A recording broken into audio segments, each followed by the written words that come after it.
ಎಲ್ಲರಿಗೂ ನಮಸ್ಕಾರ ವಿದ್ಯಾರ್ಥಿಗಳೇ. ಇವತ್ತು ನಾವು ಕಾಶ್ಮೀರಿ ಸೇಬ್ ಅನ್ನೋ ಪಾಠನ ಕಲಿಯೋಣ. ಸೊ ಈ ಕಾಶ್ಮೀರಿ ಸೇಬ್ ಅನ್ನೋ ಪಾಠನ ಬರೆದಿರೋರು ಪ್ರೇಮ್ಚಂದ್ ಅಂತ ಒಬ್ಬ ಕವಿ. ಮುನ್ಸಿ ಪ್ರೇಮ್ಚಂದ್ ಅನ್ನೋದು ಇವರ ಪೂರ್ತಿ ಹೆಸರು. ಸೊ ಬನ್ನಿ ಇದರ ಆಶಯವನ್ನು ಓದುತ್ತಾ ಪಾಠ ಸ್ಟಾರ್ಟ್ ಮಾಡೋಣ. इस कहानी में बाजार में लोगों के साथ होने वाली धोखेबाजी पर प्रकाश डाला गया है और खरीदारी करते समय सावधानी बरतने की ಅವಶ್ಯಕತೆ पर ಜೋರ್ दिया गया है. ಅಂದರೆ ಇದರ ಅರ್ಥ ಏನಂದರೆ, ಇದರಲ್ಲಿ ಸಂತೆ ಮತ್ತು ಮಾರ್ಕೆಟ್ಗಳಲ್ಲಿ ಒಬ್ಬ ಖರೀದಾರಿ ಮಾಡುವಂಥವನು ಹೇಗೆ ಎಚ್ಚರವಾಗಿರಬೇಕು ಹಾಗೂ ಒಬ್ಬ ಮೋಸ ಹೋಗೋದ್ರಿಂದ ಹೇಗೆ ಬಚಾವಾಗಬೇಕು ಅನ್ನೋದ್ರ ಬಗ್ಗೆ ಈ ಪಾಠದಲ್ಲಿ ಕೊಟ್ಟಿದ್ದಾರೆ ಅನ್ನೋದನ್ನ ತಿಳಿಸ್ತಾ ಇದೆ. ಸೊ ಬನ್ನಿ ಪಾಠ ಶುರು ಮಾಡೋಣ. कल शाम को चौक में 2-4 ज़रूरी चीज़ें खरीदने गया था. पंजाबी मोहफरोश की दुकान रास्ते ही में पड़ती है. ಇದರ ಅರ್ಥ ಏನು ಅಂದರೆ, ನಿನ್ನೆ ನಾನು ಮಾರ್ಕೆಟ್ಗೆ ಒಂದೆರಡು ಅಗತ್ಯವಾದ ವಸ್ತುಗಳನ್ನ ತರೋದಕ್ಕೆ ಹೋಗಿದ್ದೆ ಮತ್ತು ಪಂಜಾಬಿ ವ್ಯಾಪಾರಿಯ ಅಂಗಡಿ ಒಂದು ರೋಡಿನ ಪಕ್ಕದಲ್ಲೇ ಸಿಗ್ತಾ ಇತ್ತು ಅಂತ ಹೇಳ್ತದೆ. ನೆಕ್ಸ್ಟು,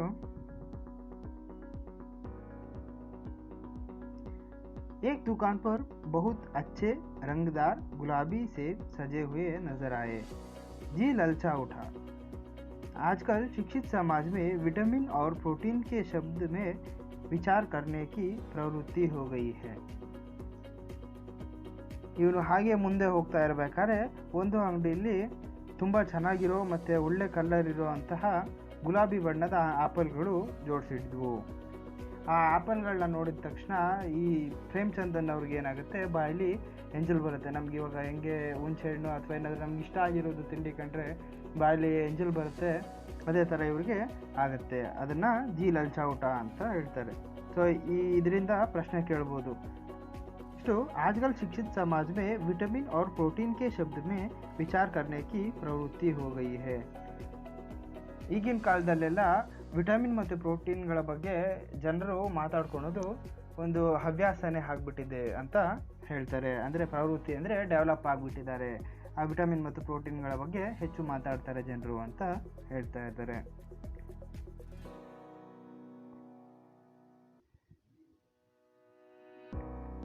टमाटो को पहले कोई भी ना पूछता था. अब टमाटो भोजन का आवश्यक अंग बन गया है. ಮುಂಚೆ ಟೊಮೊಟೊನ ಯಾರೂ ಅಡುಗೆಗೆ ಯೂಸ್ ಮಾಡ್ತಿರ್ಲಿಲ್ಲ, ಆದರೆ ಈಗ ಟೊಮೊಟೊ ಅನ್ನೋದು ಅಡುಗೆಯ ಒಂದು ಮುಖ್ಯವಾದ ಅಂಗ ಆಗಿಬಿಟ್ಟಿದೆ. ಅದೊಂದು ಮುಖ್ಯವಾದ ಇಂಗ್ರೀಡಿಯೆಂಟ್ ಆಗಿಬಿಟ್ಟಿದೆ ಅಡುಗೆಗೆ ಅನ್ನೋದನ್ನ ಹೇಳ್ತಾ ಇದ್ದಾರೆ ಈ ಸಾಲಿನಲ್ಲಿ. ಮುಂದೆ ಹೋಗೋಣ.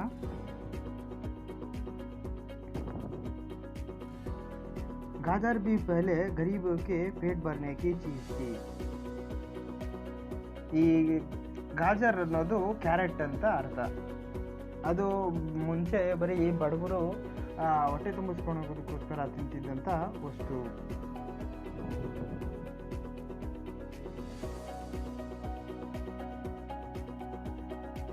अमीर लोग तो उसके हलवा ही खाते थे, मगर अब पता चला है कि गाजर में भी बहुत विटामिन है, इसलिए गाजर को भी मोज पर स्थान मिलने लगा है. ಆದರೆ ಸಾವುಕಾರರು ಅಂತ ಏನು ಕರಿತೀವಲ್ಲ, ಅವರು ಇದರ ಹಲ್ವಾ ಮಾತ್ರ ತಿಂತಿದ್ರು, ಮಾಮೂಲಿ ಅಡುಗೆಗೆ ಎಲ್ಲ ಯೂಸ್ ಮಾಡ್ತಿರ್ಲಿಲ್ಲ. ಸೊ ಇವಾಗ ನಮಗೆ ರಿಸರ್ಚಿಂದ ಗೊತ್ತಾಗಿರೋ ಪ್ರಕಾರ ಇದರಲ್ಲಿ ಕೂಡ ತುಂಬ ವಿಟಮಿನ್ಸ್ ಇರೋದ್ರಿಂದ ಈ ಕ್ಯಾರೆಟ್ ಅನ್ನೋದಕ್ಕೂ ಸಹ ಅಂಗಡಿಗಳಲ್ಲಿ ಅವಕಾಶ ಸಿಕ್ಕಿದೆ. ಅಂದರೆ ಇವಾಗ ಅಂಗಡಿಗಳಲ್ಲೂ ಕ್ಯಾರೆಟ್ನ ಮಾರ್ತಾರೆ ಅನ್ನೋದನ್ನ ಹೇಳ್ತಾ ಇದ್ದಾರೆ.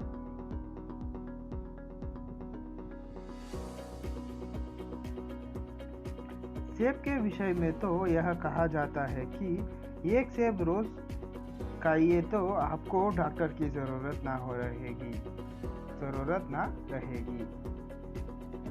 ಮತ್ತು ಇದರ ಅರ್ಥ ಏನು ಅಂದರೆ, ಈ ಸೇಬ್ನ ವಿಷಯಕ್ಕೆ ಬಂದರೆ ಏನು ಹೇಳ್ತಾರೆ ಅಂದರೆ, ದಿನಕ್ಕೆ ಒಂದು ಸೇಬ್ ಅಂದರೆ ಆ್ಯಪಲ್ನ ತಿನ್ನೋದ್ರಿಂದ ನಾವು ಡಾಕ್ಟರ್ನ ದೂರ ಇಡ್ಬೋದು ಅಂತಲೂ ಹೇಳ್ತಾರೆ ಅನ್ನೋದನ್ನ ಇಲ್ಲಿ ಹೇಳ್ತಾ ಇದ್ದಾರೆ.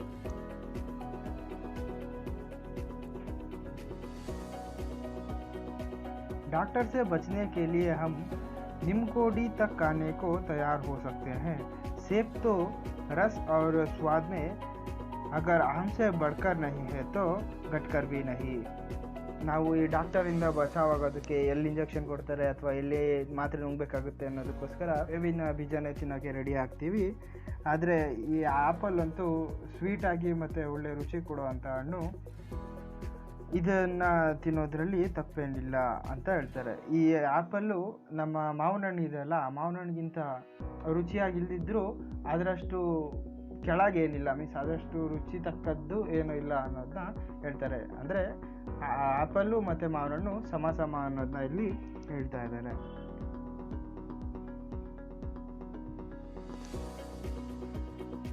सेब को यह स्थान मिल चुका है, अब वह केवल स्वाद के चीज़ नहीं है, उसमें गुण भी है.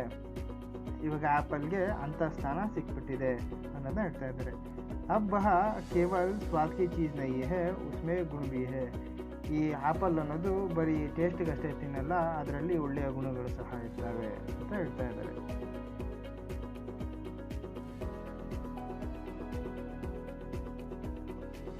हमने दुकानदार से मोल भाव किया और आधा सेट सेब मांगे. ಈ ದಿನಕರ್ ಜಿ ಅನ್ನತಕ್ಕಂಥವ್ರು ಏನು ಮಾಡ್ತಾರೆ ಅಂದರೆ ವ್ಯಾಪಾರ ಮಾಡ್ತಾರೆ. ಅಂದರೆ ಇವಾಗ ನನಗೆ ಇಷ್ಟು ಬೇಕು, ಇಲ್ಲ ನನಗೆ ಅದು ಇದು ಅಂತ ಸ್ವಲ್ಪ ಮಾತಾಡ್ತಾರಲ್ಲ. ಇವಾಗ ಅಮ್ಮ ಅಥವಾ ಅಪ್ಪ ಅಂಗಡಿಗೆ ಹೋದರೆ ಹೆಂಗೆ ಮಾಡ್ತಾರೋ ಅದೇ ಥರ ಮಾಡಿದ್ದಾರೆ. ಮತ್ತು ಅರ್ಧ ಕೆ ಜಿ ಸೇಬನ್ನು, ಆಧಾ ಸೇರ್ ಅಂದರೆ ಅರ್ಧ ಕೆ ಜಿ ಸೇಬನ್ನು ಕೊಡೋದಕ್ಕೆ ಕೇಳಿದ್ದಾರೆ. दुकानदार ने कहा, बाबूजी बड़े मज़ेदार सेब आए हैं, काश कश्मीर के, आप ले जाइए, कहकर तबीयत खुश हो जाएगी. ಈ ಅಂಗಡಿಯವನೇನು ಹೇಳ್ತಾನೆ ಅಂದರೆ, ಬಾಬೂಜಿ ಒಳ್ಳೆ ಸೂಪರಾಗಿರೋ ಆ್ಯಪಲ್ಗಳು ಬಂದಿದೆ, ಕಾಶ್ಮೀರಿಂದ ಬಂದಿರೋ ಆ್ಯಪಲ್ ಇದು, ಇದನ್ನು ತಗೊಂಡೋಗಿ ತಿನ್ಬಿಟ್ರೆ ಖುಷಿಯಾಗಿಬಿಡುತ್ತೆ ನಿಮಗೆ ಅಂತ ಹೇಳ್ತಾನೆ. ಯಾರು? ಅಂಗಡಿಯವನು. ಯಾರಿಗೆ? ಈ ಬಾಬೂಜಿ ಅಂದರೆ ಈ ಲೇಖಕರಿಗೆ ಹೇಳ್ತಾನೆ. मैंने रुमाल निकालकर उसे देते हुए कहा, चुन चुन कर रखना. ಅವನು ಅವನ ಕರ್ಚೀಫನ್ನು ಕೊಟ್ಟು, ಅದೇ ಬಟ್ಟೆ, ಮುಂಚೆ ಇವಾಗ ಹಳೆ ಕಾಲದಲ್ಲಿದ್ದು ಪೇಪರ್ ಎಲ್ಲ, ಪ್ಲಾಸ್ಟಿಕ್ ಪೇಪರ್ ಎಲ್ಲ ಇಲ್ಲ, ಬಟ್ಟೆ ಅಥವಾ ಬಟ್ಟೆ ಬ್ಯಾಗ್ಗಳಿಂದ ಹಾಕ್ಕೊಂಡು ಹೋಗೋದ್ರಿಂದ ಅವನು ಕರ್ಚೀಫನ್ನು ಕೊಡ್ತಾನೆ. ಹೇಳ್ಬಿಟ್ಟು ಚೆನ್ನಾಗಿರೋದು ಹಾಕ್ಕೊಂಡು ಕೊಡಪ್ಪ ಅಂತ ಹೇಳ್ತಾನೆ ಅಂಗಡಿಯವನಿಗೆ. ಯಾರು? ದಿನಕರ್ ಜಿ ಅವರು. दुकानदार ने तराजू उठाई और अपने नौकर से बोला, सुनो, आधा सेब कश्मीरी सेब निकालना, चुन करना. ಈ ಅಂಗಡಿಯವನೇನು ಹೇಳ್ತಾನೆ, ಅವನ ತಗಡಿಯನ್ನು ತಗೊಂಡು ಅವನ ಕೆಲಸದವನಿಗೆ ಹೇಳ್ತಾನೆ, ಇಲ್ಲಿ ಕೇಳು, ಒಂದು ಅರ್ಧ ಕೆ ಜಿ ಸೇಬ್ ತಗೋಬಾ, ಚೆನ್ನಾಗಿರೋದು ಹಾಯ್ಕೊಂಡು ತಗೋಬಾ ಅಂತ ಹೇಳ್ತಾನೆ. ಯಾರು? ಅಂಗಡಿಯವನು. ನಂತರ लोड़ा 4 सेब लाया. दुकानदार ने थोला एक लिफाफे में उन्हें रखा और रुमाल में बांधकर मुझे दे दिया. मैंने 4 आने उसके हाथ में रखे. ಅಂದರೆ ಆ ಕೆಲಸದವನು ಏನು ಮಾಡ್ತಾನೆ, ಅವನು 4 ಆ್ಯಪಲ್ಗಳನ್ನ ತರ್ತಾನೆ. ಆ ಅಂಗಡಿಯವನೇನು ಮಾಡ್ತಾನೆ, ತೋಲಾ ಅಂದರೆ ಇದರಲ್ಲಿ ಅಳತೆ ಮಾಡ್ತಾನೆ ಅಂತ, ತೂಕ ಮಾಡ್ತಾನೆ ಅಂತ. ಅದನ್ನು ಅಳತೆ ಮಾಡಿಬಿಟ್ಟು ಒಂದು ಬಟ್ಟೆಯಲ್ಲಿ, ಅದೇ ಅವ್ನು ಕರ್ಚೀಫ್ ಕೊಟ್ಟಿರ್ತಾನಲ್ಲ, ಕರ್ಚೀಫಲ್ಲಿ ಹಾಕ್ಬಿಟ್ಟು ಕೊಡ್ತಾನೆ. ಯಾರಿಗೆ? ಕವಿಯವರು, ಮೀನ್ಸ್ ಲೇಖಕರಿಗೆ ಕೊಡ್ತಾನೆ. ಮೇನೆ 4 ಆನೆ ಉಸ್ಕೆ ಹಾತ್ ಮೇ ರಕ್ಕೆ. ಅಂದರೆ ಇವನು 4 ಆಣೆಗಳನ್ನ, ಆಣೆ ಅಲ್ಲ ಆಣೆ, ಅಂದರೆ ಆಣೆ ಅಂದರೆ ಇವಾಗ ನಾವು ದುಡ್ಡು ಹೆಂಗಂತೀವಿ, ದುಡ್ಡು ರೂಪಾಯಿ, ಇದರಲ್ಲಿ ಆಣೆ ಅಂತ ಬಳಸಿದ್ದಾರೆ.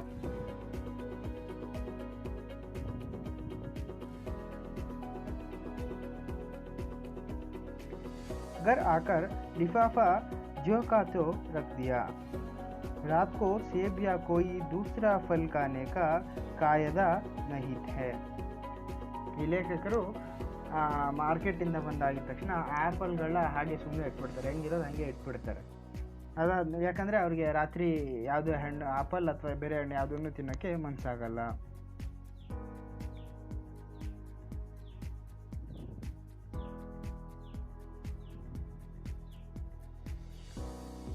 फल खाने का समय तो प्रातःकाल है. आज सुबह मुंह हाथ धोकर जो नाश्ता करने के लिए एक सेब निकाला तो सड़ा हुआ था. ಈ ಹಣ್ಣನ್ನು ತಿನ್ನುವಂಥ ಸಮಯ ಅಂತೂ ಬೆಳಗ್ಗೆ ಊಟ ಆಗಿದ ತಕ್ಷಣ ತಿಂದರೆ ಚೆನ್ನಾಗಿರುತ್ತೆ ಅಂತ ಅಂದ್ಕೊಳ್ತಾರೆ. ನೆಕ್ಸ್ಟ್ ದಿನ ಏನಾಗುತ್ತೆ, ನೆಕ್ಸ್ಟ್ ದಿನ ಎದ್ಬಿಟ್ಟು ಕೈ ಕಾಲು ಮುಖದೆಲ್ಲ ತೊಳ್ಕೊಂಡು ನಾಷ್ಟ ಅಂದರೆ ಮಾಮೂಲಿ ತಿಂಡಿ ಮಾಡ್ತೀವಲ್ಲ, ಆ ತಿಂಡಿ ಜೊತೆಗೆ ಒಂದು ಹಣ್ಣನ್ನು ತಿನ್ನೋಣ, ಆ್ಯಪಲ್ ತಿನ್ನೋಣ ಅಂತ ತೆಗಿತಾರೆ. ಆದರೆ ಅದು ಕೆಟ್ಟೋಗಿರುತ್ತೆ ಅಂತ ಹೇಳ್ತಾರೆ. ಇಲ್ಲಿ ಗಮನ ಕೊಡಬೇಕು ವಿದ್ಯಾರ್ಥಿಗಳು, ಯಾಕಂದರೆ ಇದರಿಂದಲೇ ನಿಮಗೆ 2 ಮಾರ್ಕ್ಸ್ ಅಥವಾ 3 ಮಾರ್ಕ್ಸ್ಗೆ ಒಂದು ಪ್ರಶ್ನೆ ಕೇಳ್ತಾರೆ. ಸೇಬ್ ಕೆ ಹಾಲತ್ ಕೆ ಬಾರೆ ಮೇ ಬತಾಯಿಯೇ ಅಂತ ಪ್ರಶ್ನೆ ಕೇಳ್ಬೋದು. 1 ರೂಪಾಯಿ ಕೆ ಆಕಾರ ಕಾ ಚಿಲ್ಕಾ ಗಲ್ ಗಯಾ ಥಾ, ಅಂದರೆ 1 ರೂಪಾಯಿ ಕಾಯಿನ ಸೈಜ್ ಅಷ್ಟು ಚಿಪ್ಪೆ ಕೆಟ್ಟೋಗ್ಬಿಟ್ಟಿದ್ದು, ಅಷ್ಟು ಹಾಳಾಗಿತ್ತು ಅಂತ ಹೇಳ್ತಾರೆ. ಸಮಜಾ ರಾತ್ ಕೋ ದುಕಾನ್ದಾರ್ನೇ ದೇಖಾ ನಾ ಹೋಗಾ, ಅವನು ಅನ್ಕೊತಾನೆ ಅಯ್ಯೋ ರಾತ್ರಿ ಎಲ್ಲ ಸಂಜೆ ಟೈಮಲ್ಲಿ ಇಸ್ಕೊಬಂದಿದ್ದು ಎಲ್ಲೋ ಅವನಿಗೆ ಕಾಣಿಸಿರಲ್ಲ, ಬೈ ಮಿಸ್ ಹಾಕಿರ್ತಾನೆ ಅಂತ ಅನ್ಕೊತಾರೆ. ದೂಸರಾ ನಿಕಾಲ ಮಗರ್ ಯಾ ಆಧಾ ಸಡಾ ಹುವಾ ಥಾ, ಇನ್ನೊಂದು ಸೇಬನ್ನು ತಗೊತಾರೆ, ಅದು ಅರ್ಧ ಕೆಟ್ಟೋಗಿರುತ್ತೆ. ಅಬ್ ಸಂದೇಹ ಹುವಾ, ಈಗ ಅವನಿಗೆ ಅನುಮಾನ ಬರೋದಕ್ಕೆ ಶುರು ಆಯಿತು. ದುಕಾನ್ದಾರ್ನೆ ಮುಜೆ ಧೋಕಾ ತೋ ನೈ ದಿಯಾ ಹೇ, ಇವಾಗ ಯೋಚನೆ ಮಾಡ್ತಾನೆ, ಯಾರು ಲೇಖಕರು ಇವಾಗ ಯೋಚನೆ ಮಾಡ್ತಾರೆ, ಈ ಅಂಗಡಿಯವ್ರು ನನಗೆ ಮೋಸ ಏನಾದರೂ ಮಾಡಿದಾನ ಅಂತ ಯೋಚನೆ ಮಾಡೋಕ್ಕೆ ಶುರು ಮಾಡ್ತಾರೆ.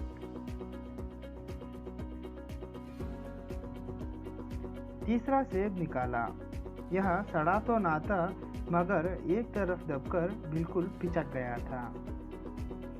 ಇನ್ನೊಂದು ಹಣ್ಣನ್ನು ತೆಗಿತಾನೆ, ಅದು ಏನು ಹಾಳಾಗೇನಿರಲ್ಲ, ಆದರೆ ಒಂದು ಸೈಡು ಏನದು ಜಾಸ್ತಿ ಪ್ರೆಸ್ ಆಗಿಬಿಟ್ಟು ಹಾಳಾಗಿರುತ್ತೆ ಅಂತ ಹೇಳ್ತಾರೆ.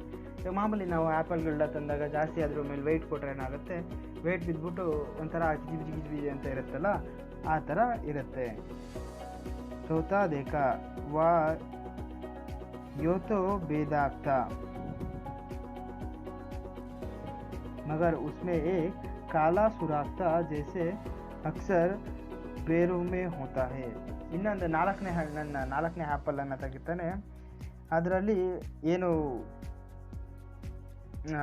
ಹಾಳಾಗಿರಲ್ಲ ಹಣ್ಣು, ಆದರೆ ಅದರಲ್ಲಿ ಕೈ ಚುಕ್ಕೆಗಳು ಇರುತ್ತೆ ಅಂತ ಹೇಳ್ತಾನೆ. काटा तो भीतर वैसे ही दबे जैसे बेरे में होता है, एक से भी खाने लायक नहीं, 4 आने पैसे का इतना गम ना हुए जितना समझा. समझ ಇಲ್ಲಿಂದ ಹೇಳ್ತೀನಿ ಅಂತ.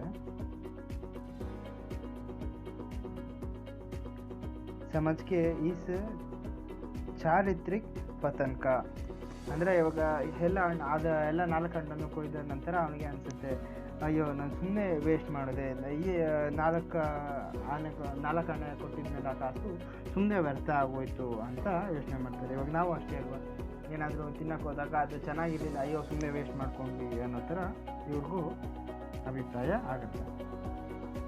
ದುಕಾನ್ದಾರ್ನೇ ಜಾನ್ಬೂಜ್ಕರ್ ಮೇರೆ ಸಾಥ್ ಧೋಖೆಬಾಜಿ ಕಾ ವ್ಯವಹಾರ ಕಿಯಾ, ಅಂದರೆ ಈ ಅಂಗಡಿಯವನು ಬೇಕು ಅಂತಲೇ ನನಗೆ ಮೋಸ ಮಾಡಿದ್ದಾನೆ ಅಂತ ಅಂದ್ಕೊತಾರೆ. ಏಕ್ ಸೇಬ್ ಸಡಾ ಹುವಾ ಹೋತಾ ತೋ ಮೇ ಉಸ್ಕಾ ಕ್ಷಮಾಕ್ಕೆ ಯೋಗ್ಯ ಸಮಜ್ತಾ, ಅಂದರೆ ಒಂದೇ ಒಂದು ಹಣ್ಣು ಏನಾದರೂ ಹಾಳಾಗಿದ್ದಿದ್ರೆ ಅಯ್ಯೋ ಕತ್ಲಾಗಿತ್ತು, ಏನೋ ಅವನಿಗೂ ಗೊತ್ತಿಲ್ಲದೆ ಹಾಕಿದ್ದಾನೆ ಅಂತ ಕ್ಷಮೆ ಮಾಡ್ಬೋದಾಗಿತ್ತು ಅವನಿಗೆ ಅಂತ ಅಂದ್ಕೊತಾರೆ. ಸೋಚ್ತಾ ಉಸ್ಕಿ ನಿಗಾನ ಪಡಿ ಹೋಗಿ ಮಗರ್ ಚಾರೋ ಕೆ ಚಾರೋ ಖರಾಬ್ ನಿಕ್ಲೇ ಹುಯೇ, ಅಂದರೆ ಅನ್ಕೋತಾನೆ ಅವನು ಗಮನ ಕೊಟ್ಟಿರಲ್ಲ ಅಂತ ಬಿಟ್ಟಾಕ್ಬೋದಾಯಿತು, ಆದರೆ 4 ಹಣ್ಣು ಕೂಡ ಹಾಳಾಗಿರೋದ್ರಿಂದ ಅವನು ಬೇಕು ಅಂತಲೇ ಮಾಡಿದ್ದಾನೆ ಅಂತ ಅಂದ್ಕೊತಾರೆ. ಮುಂದೆ ಹೋಗೋಣ. ಯಾ ತೋ ಸಾಫ್ ಧೋಖಾ ಹೇ ಮಗರ್ ಇಸ್ ಧೋಖೆ ಮೇ ಮೇರಾ ಭಿ ಸಹಯೋಗ ಥಾ, ಇದು ಪೂರ್ತಿ ನಿಜವಾಗ್ಲೂ ಬೇಕು ಅಂತಲೇ ಮಾಡಿರುವಂಥ ಮೋಸ ಅಂತ ಅಂದ್ಕೊತಾನೆ. ಆದರೆ ಅವನು ಇನ್ನೊಂದು ಅಂದ್ಕೊಳ್ತಾರೆ ಲೇಖಕರು, ಇದರಲ್ಲಿ ಅವನದೆಷ್ಟು ತಪ್ಪಿದೆಯೋ ನಂದು ಅಷ್ಟೇ ತಪ್ಪಿದೆ, ಇದೇನಪ್ಪ ಇದು ಲೇಖಕರು ನಂದು ತಪ್ಪಿದೆ ಅಂತ ಇದ್ದಾರಲ್ಲ ಅಂತ ಅನ್ಕೋಬೋದಲ್ವಾ. ಮುಂದೆ ಹೋಗೋಣ. ಇವಾಗ ಕತೆ ಸಖತ್ತಾಗಿರುತ್ತೆ, ಕತೆ ಅಲ್ಲ ಪಾಠ ಚೆನ್ನಾಗಿರುತ್ತೆ.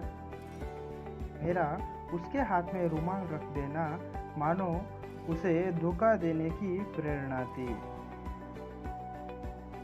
उसने बाप लिया कि यह मनुष्य अपनी आंखों से काम लेने वाले जीव नहीं है और ना इतने चौकस है कि घर से लौटने आए।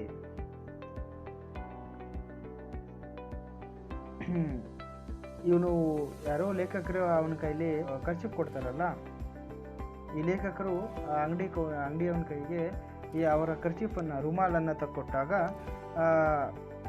ಹೆಂಗನ್ಸುತ್ತೆ ಅಂದರೆ ಅಂಗಡಿಯವನಿಗೆ ಮೋಸ ಮಾಡೋದಕ್ಕೆ ನಾನೇ ಅವಕಾಶ ಕೊಟ್ಟಂಗೆ ಅನ್ನೋ ಥರ ಆಗಿರುತ್ತೆ ಅಂಗಡಿಯವನಿಗೆ ಏನು ಅಂದ್ಕೊಂಡಿರ್ತಾನೆ ಅಂತ ಅಂದರೆ, ಓ ಈ ಮನುಷ್ಯ ಅವನ ಕಣ್ಣಿಂದ ಏನು ಕೆಲಸ ತಗೊಳ್ಳೋ ಅಂತ ಒಂಥರ ಕಾಣ್ತಾ ಇಲ್ಲ ಇವನು, ಮತ್ತು ಇವನು ಅಕಸ್ಮಾತ್ ಮನೆಗೆ ಹೋಗಿ ನೋಡಿದ್ರು ಕೂಡ ವಾಪಸ್ ಬರೋ ಥರ ಇಲ್ಲ, ಆ ರೇಂಜ್ಗೆ ಇಲ್ಲ, ಇವರು ಸುಮ್ಮನೆ ಚೌಕಾಸಿ ಎಲ್ಲ ಮಾಡೋ ಥರ ಕಾಣಿಸ್ತಾ ಇಲ್ಲ ಈ ವ್ಯಕ್ತಿ ಅಂತ ಅಂದ್ಕೊಂಡಿರ್ತಾನೆ ಅಂತ ಹೇಳ್ತಾ ಇದ್ದಾರೆ.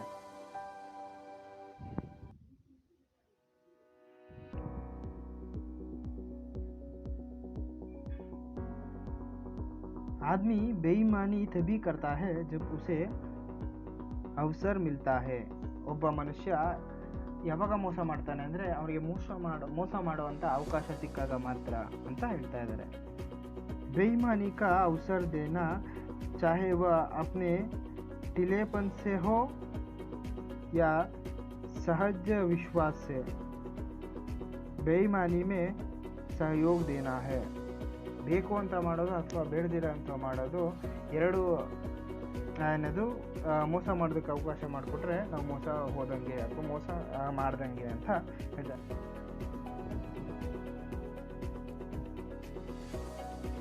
पढ़े लिखे बाबुओं और कर्मचारियों पर तो अब कोई विश्वास नहीं करता. ಈ ಓದಿರೋರು ಬರ್ದಿರೋರು ಅಂತ ಹೇಳ್ತೀವಲ್ಲ, ಅವ್ರ ಮೇಲೆ ಇವಾಗ ಯಾರು ನಂಬಿಕೆನೇ ಮಾಡಲ್ಲ ಅವ್ರನ್ನ ಅಂತ ಹೇಳ್ತಾರೆ.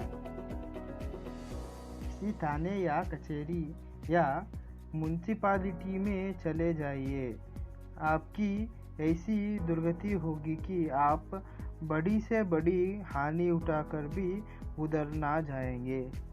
ಯಾಕಂದರೆ ಈ ಓದು ಬರ್ದಿರೋರು ಏನಕ್ಕೆ ನಂಬಲ್ಲ ಅಂದರೆ, ಈ ಒಂದು ಠಾಣೆ ಅಥವಾ ಕಚೇರಿ, ಒಂದು ಮುನ್ಸಿಪಾಲಿಟಿ ಆಫೀಸ್ಗಳಿಗೆ ಎಲ್ಲ ಹೋದರೆ ನಿಮಗೆ ಯಾವ ಥರ ಅನಿಸ್ಬಿಡುತ್ತೆ ಅಂದರೆ, ಇನ್ನೊಂದ್ಸಲಿ ಅಂಗಡಿಗೆ ಮೀನ್ಸ್ ಆ ಜಾಗಕ್ಕೆ ಹೋಗಬಾರ್ದು ಅಂತ ಅನ್ನಿಸ್ಬಿಡುತ್ತೆ. ಒಂದ್ಸಲಿ ಹೋಗಿಲ್ಲ ಅಂದರೆ ಒಂದ್ಸಲಿ ವಿಸಿಟ್ ಕೊಟ್ಟು ನೋಡಿ, ಈ ಕಚೇರಿಗೆ ಅಥವಾ ಠಾಣೆಗಳಿಗೆ ಅಥವಾ ನಿಮ್ಮ ಮುನ್ಸಿಪಾಲ್ಟಿಗಳಿಗೆ ಒಂದ್ಸಲಿ ವಿಸಿಟ್ ಕೊಟ್ಟು ನೋಡಾದ್ಮೇಲೆ ನಿಮಗೆ ಏನು ಅನುಭವ ಬರುತ್ತೆ ಅಂತ ಕಮೆಂಟ್ ಮಾಡಿ ತಿಳಿಸಿ.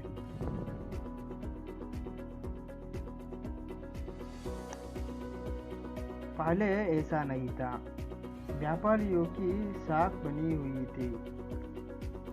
ಮುಂಚೆ ಈಗಿರಲಿಲ್ಲ, ಯಾಕಂದರೆ ವ್ಯಾಪಾರಿಗಳು ತುಂಬ ನಿಯತ್ತಾಗಿದ್ದರು ಅಂತ ಹೇಳ್ತಾ ಇದ್ದಾರೆ. ಇವರು ಅವರ ಹಳೆ ಕಾಲದ ಕಥೆ ಹೇಳ್ತಾ ಇದ್ದಾರೆ, ಮುಂಚೆ ಹೇಗಿತ್ತು ಅನ್ನೋದನ್ನ ವಿವರಿಸ್ತಾ ಇದ್ದಾರೆ. ಯೋ ತೇಲ್ ಮೇ ಚಾಹೆ जटाक आधा चटाक कस ले, लेकिन आप उन्हें 5 की जगह भूल से 10 के नोट दे आते तो आपको घबराने की कोई ज़रूरत ना थी.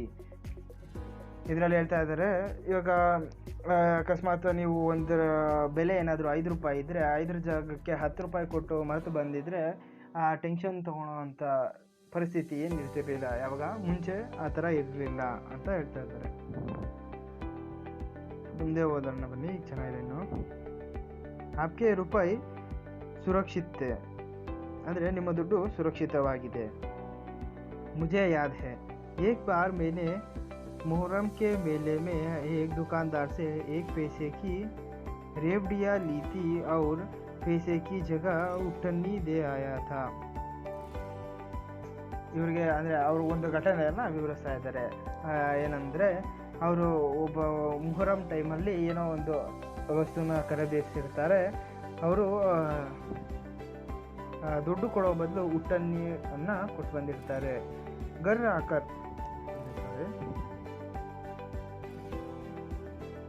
घर आकर जब अपनी भूल मालूम हुई तो दुकानदार के पास दौड़ा गया.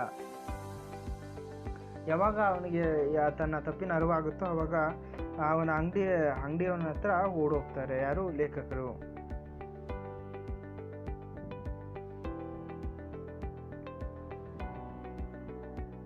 ಆಶಾ ನಹೀ ಥಿ ಕಿ ವಹ ಉಟ್ಟನ್ನಿ ಲೌಟಾಯೇಗಾ. ಈ ಲೇಖಕರಿಗೆ ನಂಬಿಕೆ ಇರಲಿಲ್ಲ, ಯಾಕಂದರೆ ಅಂಗಡಿಯವ್ರನ್ನೋ ಇವರ ವಸ್ತುನ ವಾಪಸ್ ಕೊಡ್ತಾನೋ ಇಲ್ವೋ ಅಂತ ಅಂದ್ಕೊಂಡಿರ್ತಾರೆ. पर लेकिन उसने प्रसन्नचित्त से उठन्नी लौटा दी और उल्टे मुझसे क्षमा मांगी. ಇವ್ರು ಹೇಳ್ತಾ ಇದ್ದಾರೆ. ಆದರೆ ಅವ್ರಿಗೆ ಜಾದು ಒಂದು ಮ್ಯಾಜಿಕ್ ಥರ ಅವನು ಅಂಗಡಿಯವನು ಅವರ ವಸ್ತುನ ವಾಪಸ್ ಕೊಟ್ಬಿಟ್ಟು ಉಲ್ಟಾ ಇವ್ರ ಹತ್ರನೇ ಕ್ಷಮೆ ಕೇಳ್ತಾ ಇದ್ದಾನೆ. ಯಾವಾಗ ಮುಂಚೆ ಆಗಿರೋ ಘಟನೆ ಬಿಡಿಸ್ತಾ ಇರೋದು. ಈ ಹಣ್ಣು ತೊಗೊಂಡಿರ್ತಾನಲ್ಲ ಆ ಅಂಗಡಿದಲ್ಲ ಇದು.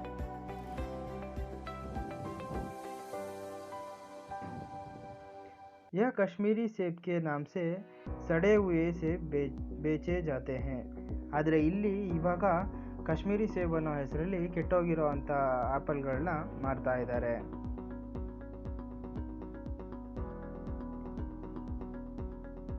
मुझे आशा है पाठक बाजार में जाकर मेरी तरह आंखें ना बंद कर लिया करेंगे, नहीं तो उन्हें भी कश्मीरी सेब ही मिलेंगे. ಲಾಸ್ಟಲ್ಲಿ ಲೇಖಕರು ಹಾಸ್ಯ ಪ್ರಜ್ಞೆನ ಮೆರೆತಾ ಹೇಳ್ತಾ ಇದ್ದಾರೆ. ನನಗೆ ನಂಬಿಕೆ ಇದೆ, ಇದನ್ನು ಓದ್ತಾ ಇರೋವಂಥವ್ರು ಮುಂದೆ ಅಂಗಡಿಗಳಿಗೆ ಅಥವಾ ಮಾರ್ಕೆಟ್ಗಳಿಗೆ ಹೋದಾಗ ನಂತರ ಕಣ್ಣು ಮುಚ್ಕೊಂಡು ಅಂಗಡಿಗವ್ರನ್ನ ನಂಬದೆ ಕ್ಲೀನಾಗಿ ಅಟೆಂಟಿವ್ ಆಗಿರ್ತಾರೆ ಅವರು ಏನಾದರೂ ಖರೀದಿಸಬೇಕಾದ್ರೆ ಅಂತ ಹೇಳ್ತಾ ಇದ್ದಾರೆ. ಅಕಸ್ಮಾತ್ ಏನಾದರೂ ನಂತರನೇ ಮಾಡಿದ್ರೆ ಅವ್ರಿಗೂ ಕೂಡ ಕಾಶ್ಮೀರಿ ಸೇಬುಗಳು ಸಿಗೋದು ಅಂತ ಕಾಮಿಡಿಯಾಗಿ ಹೇಳ್ತಾ ಇದ್ದಾರೆ. ಸೊ ವಿದ್ಯಾರ್ಥಿಗಳೇ, ನೀವೆಲ್ಲಾದರೂ ಅಂಗಡಿಗೆ ಅಥವಾ ಮಾರ್ಕೆಟ್ಗಳಿಗೆ ಹೋದಾಗ ಅವ್ರನ್ನ ಕರೆಕ್ಟಾಗಿ ಅಬ್ಸರ್ವ್ ಮಾಡ್ತಾ ಇರಿ. ಯಾಕಂದರೆ ಯಾರು ಬೇಕಾದರೂ ಮೋಸ ಹೋಗುವಂಥ ಸಾಧ್ಯತೆ ಇರುತ್ತೆ. ಸೊ ಎಲ್ಲರಿಗೂ ಎಕ್ಸಾಮ್ಗೆ ಆಲ್ ದ ಬೆಸ್ಟ್. ಚೆನ್ನಾಗಿ ಓದ್ಕೊಳ್ಳಿ. Thank you.